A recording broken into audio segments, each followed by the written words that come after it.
Welcome back, my friends. The news today is that auto worker strikes against GM, Ford and Stellantis seem inevitable. Contracts between the United Auto Workers Union and General Motors, Ford Motor and Stellantis expire at 11:59 p.m. on Sept 14. Harsh rhetoric from UAW President Shawn Fain, plus the revelation of NLRB complaints against GM and Stellantis, make an auto workers strike increasingly likely. Once a tentative agreement is reached between the union and the automakers, workers have to ratify the contracts, posing another hurdle. What does this mean for the future of the car industry? What does it mean for the economy? And, what does this mean for the future of the United States? But, before we get into all of that, please press the like button and leave a comment below. We would love to hear from you. Please subscribe and hit the bell icon so that you are notified of upcoming videos. And, before we continue, a word from the sponsor of this video. Today's sponsor is ProWorldNet.com. ProWorldNet.com is a job website specifically dedicated to licensed professions. Doctors, including any type of specialty. Nurses, and that includes all grades of nurses. Lawyers, regardless of area of legal focus. Teachers and professors, from kindergarten through graduate school. As well as any kind of job that requires a government license or certification. And ProWorld.net also includes short-term gig-type jobs as well. So, be sure to check out ProWorldNet.com if you are looking for a job or an employee. United Auto Workers President Shawn Fain appears ready to fire up the picket lines. The union's bulldog new leader has repeatedly vowed to drive a hard bargain with Detroit automakers General Motors, Ford Motor and Stellantis in contract negotiations ahead of an expiration at 11:59 p.m. on Sept 14. He's maintained it's a hard deadline that his leadership team does not plan to extend, like the union has in the past, and that he's not afraid to take roughly 150,000 auto workers out of factories if necessary. That, plus the revelation late Thursday that Fain and the union filed unfair labor practice charges against GM and Stellantis with the National Labor Relations Board, claiming the companies weren't bargaining in good faith, makes a strike against one, if not all three of the automakers, increasingly inevitable.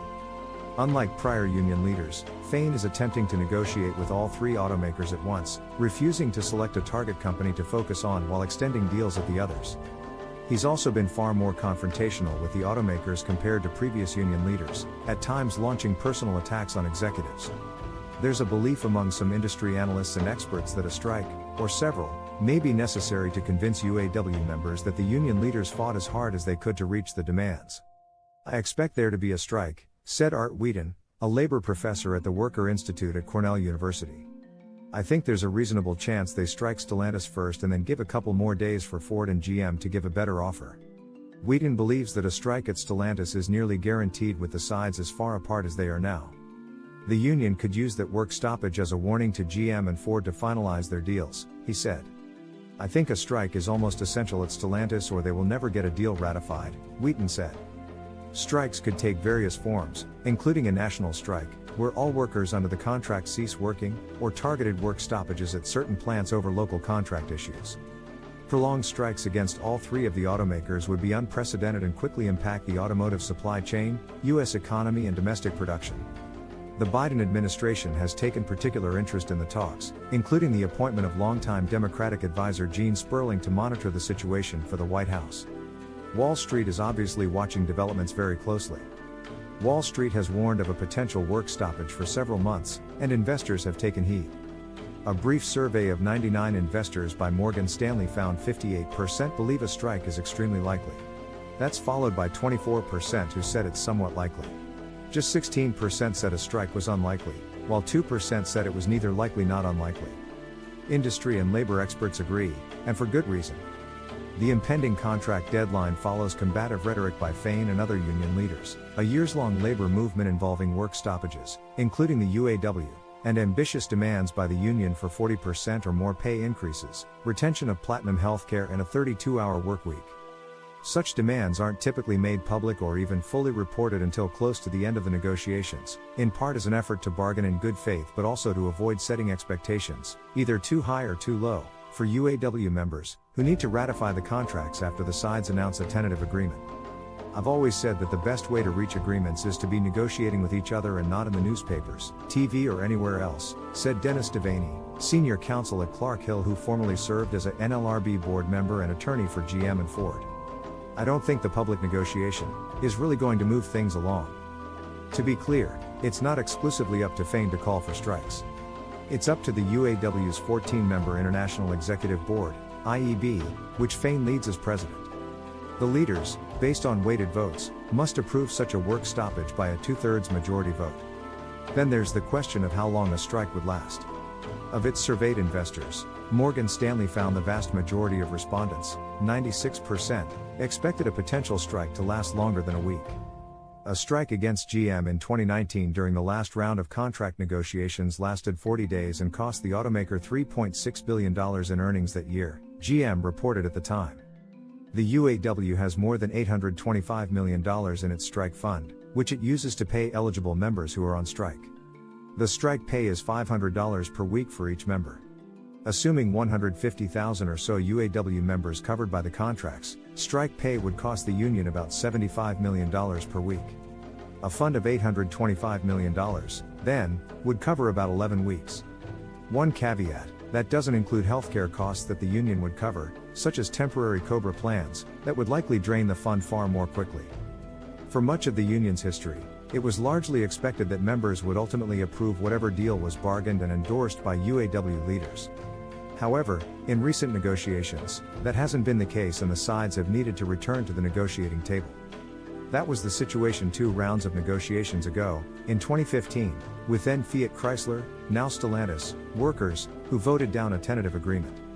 That same year, GM skilled trade workers also voted against a tentative deal with the Detroit automaker, stalling ratification. Typically, once a tentative deal is reached between the union and an automaker, the members of that automaker will then vote by local organization on whether to accept the tentative agreement and make it a contract.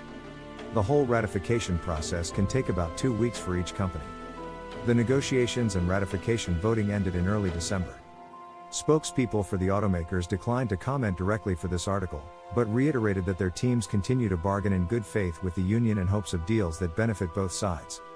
United Auto Worker strikes would come at a critical time in the history of the Detroit Three, just as General Motors, Ford, and Stellantis are struggling to transition to electric vehicles.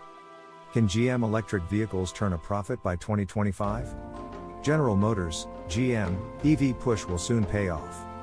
GM investors are gearing up for an update from CEO Mary Barra this week that includes a mention of the automaker turning a profit on its electric vehicles in 2025.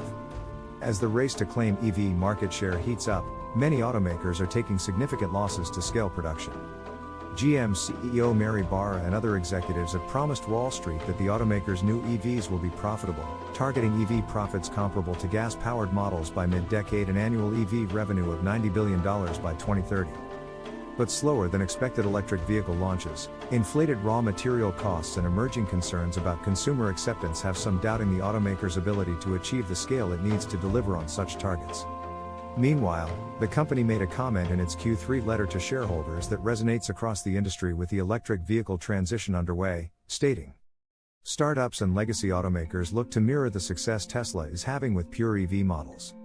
Tesla's automotive gross profit, percent of profit of each new vehicle sale, was 27.9% in Q3.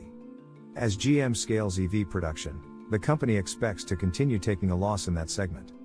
However, by 2025, the automaker expects this to change. This is the same year Mary Barra is confident GM will catch Tesla, when the company is set to turn a profit on its electric vehicles." According to a report from Bloomberg, sources familiar with the matter claim GM is planning to update investors on November 17, GM Investor Day, that the company expects its electric vehicles will turn a profit in 2025. Mary Barra will discuss the automaker's battery investments and how it plans to build the program.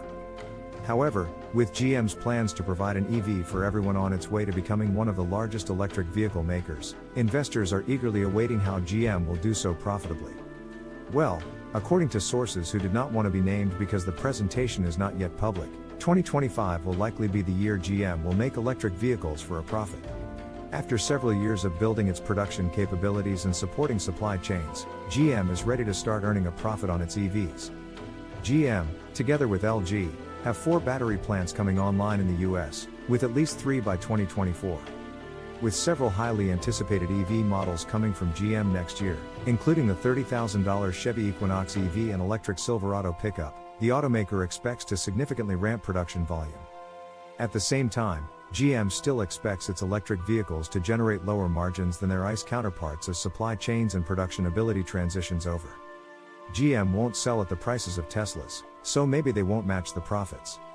The Biden administration's Inflation Reduction Act is a big boost to electric vehicles.